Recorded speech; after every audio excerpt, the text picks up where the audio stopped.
Olá, eu sou Miguel Baladão. E eu sou Karine Rufino. Em mais um Pernas pelo Mundo!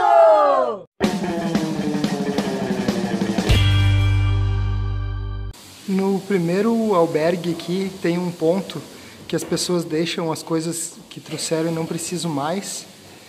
E a gente já deixou algumas coisas aqui também. Então tem livros, roupas e acessórios.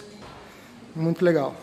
Tem coisas bem boas, inclusive pegamos um adaptador que precisávamos para o tripé também já.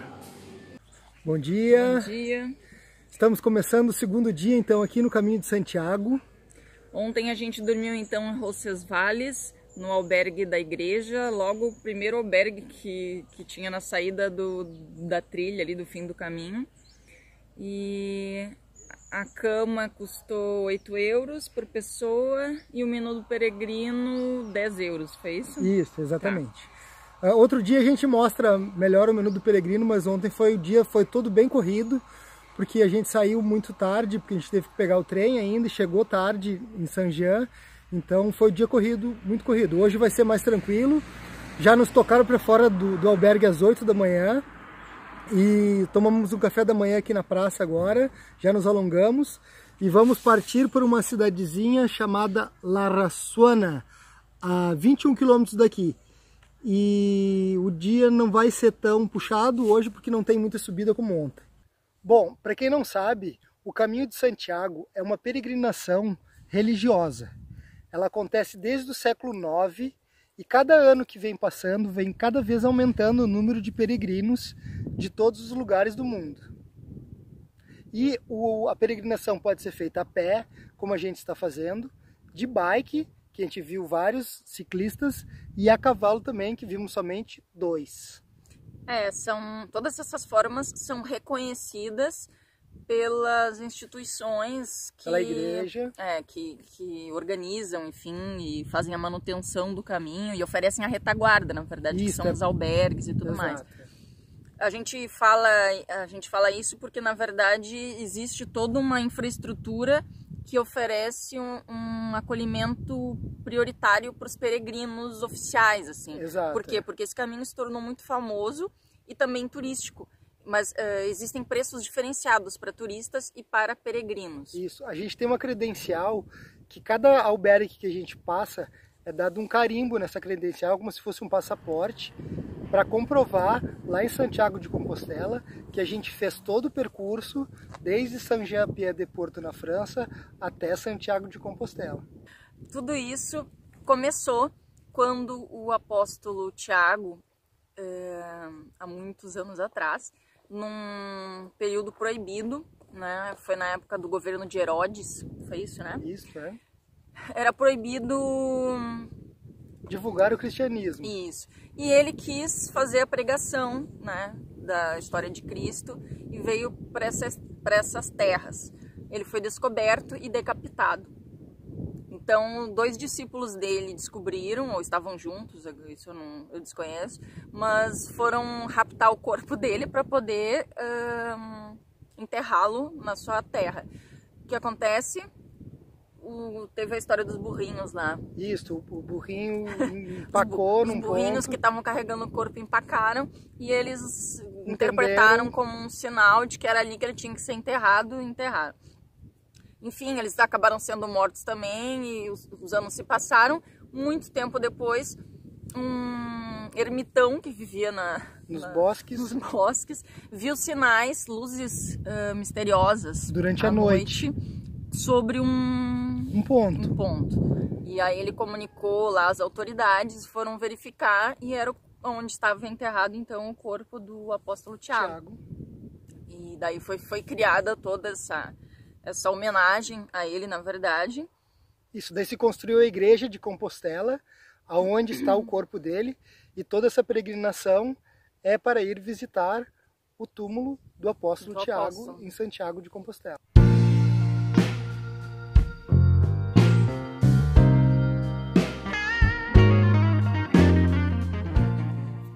Sobre as coisas inusitadas do caminho, ontem passamos por um grupo de peregrinos, só que eles estavam com carro de apoio.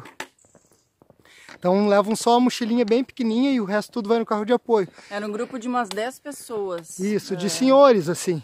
E eram alemães. Isso, e daí quando passamos eles estavam fazendo um lanche no carro de apoio e tomando cerveja. Que beleza, nós tomando água quente e eles tomando cervejinha gelada no carro de apoio. Que legal.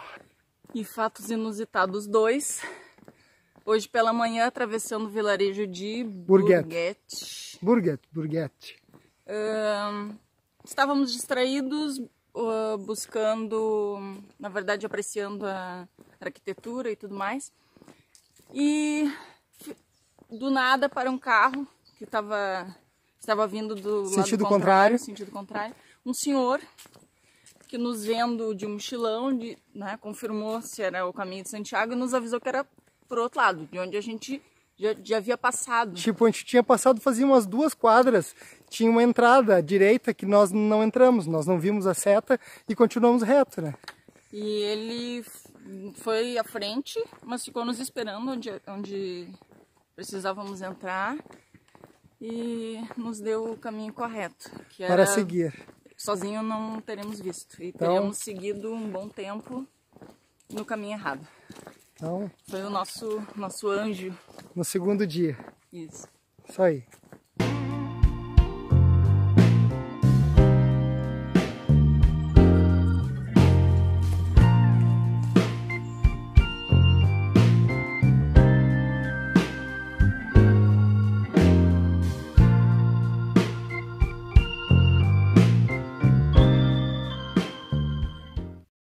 Olha aqui a mandinga que a gente encontrou pelo caminho, ó. Se você busca um amor no caminho, deixe sua roupa de baixo, que a magia funciona. E o cesto já tá cheio de sutiãs aqui.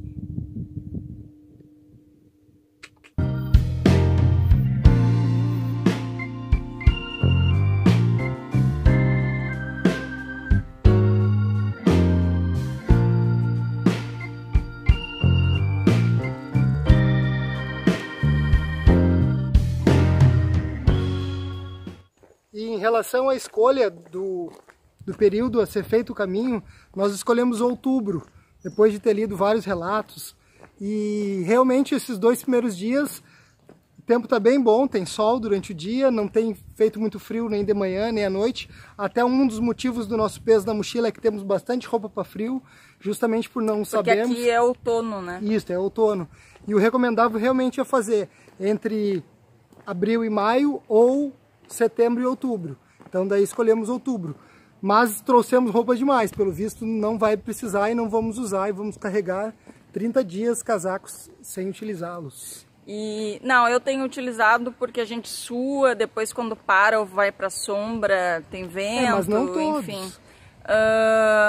Uma coisa que nos disseram, assim, tipo, 2 mudas de roupa já seriam suficientes. A gente trouxe 3 cada um, pelo menos, mais agasalhos.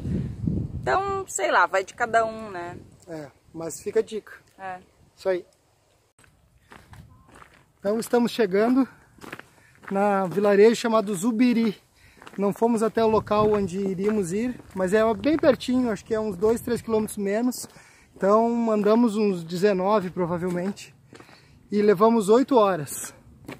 A gente fez 2 paradas, uma para o café da manhã e outra para o almoço, umas paradas de meia hora talvez. Provavelmente, então.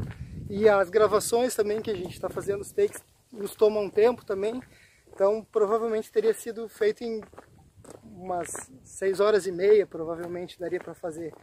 E mesmo a gente tendo se desfeito de algumas coisas da mochila, elas ainda estão pesadas. Eu acho que faz parte do processo a cada dia rever, né, rever as escolhas, enfim, exato, fazer uma avaliação, refletir e o desapego é isso também, né? É aos poucos, é conforme a gente consegue. Isso aí. Então, de novo, vamos procurar albergue, mesmo processo. Tchau!